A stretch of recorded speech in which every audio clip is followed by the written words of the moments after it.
Encore une fois, la vie me prouve, mes propres expériences me prouvent qu'il n'y a pas une seule et unique vérité pour tout le monde. Il y a autant de points de vue que de gens autour de nous.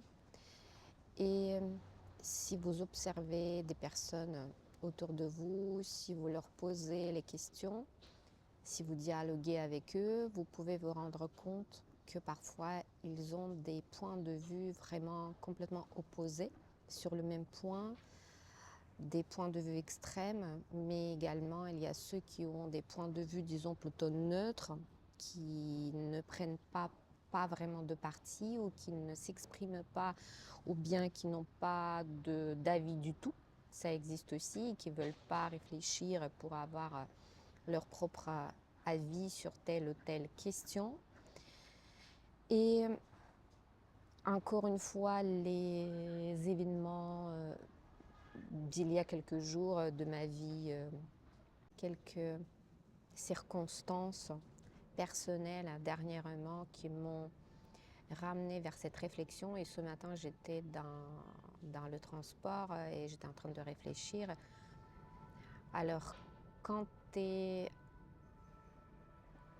né, tu grandis et tu as peut-être un complexe de la meilleure de la classe, d'une petite fille sage, modèle, et tu veux faire bien les choses, ou bien d'un petit garçon gentil, modèle, qui veut bien faire des choses, qui veut plaire à sa maman et à son papa.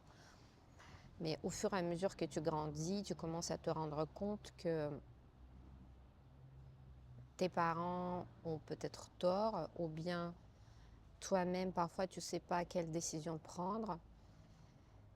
Et il y a tellement de choix possibles à faire à chaque instant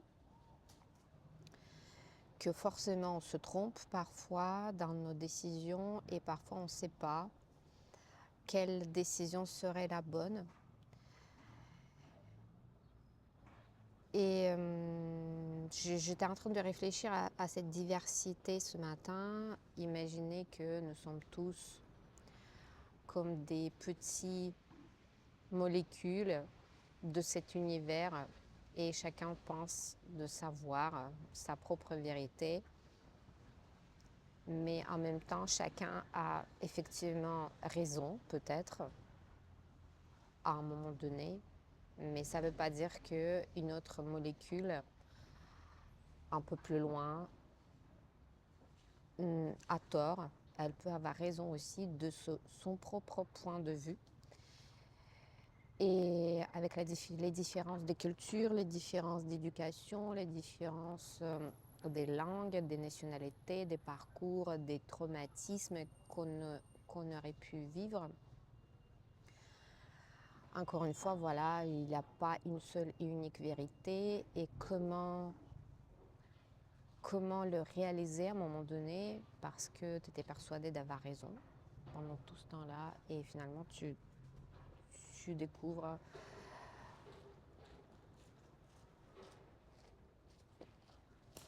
et, et finalement tu découvres, et les gens qui passent, en fait, ça me perturbe, et finalement tu découvres que en fait l'autre, il avait raison aussi de son point de vue à lui. Voilà, c'est un peu philosophique ce matin. Vous en pensez quoi? Est-ce qu'il y a une seule vérité? Est-ce qu'il y a une multitude de vérités? Et est-ce que chacun a raison à sa manière dans son interprétation des concepts, dans son interprétation des lois, dans son interprétation des caractères des autres personnes, dans son propre caractère, dans son propre tempérament, dans sa manière d'être?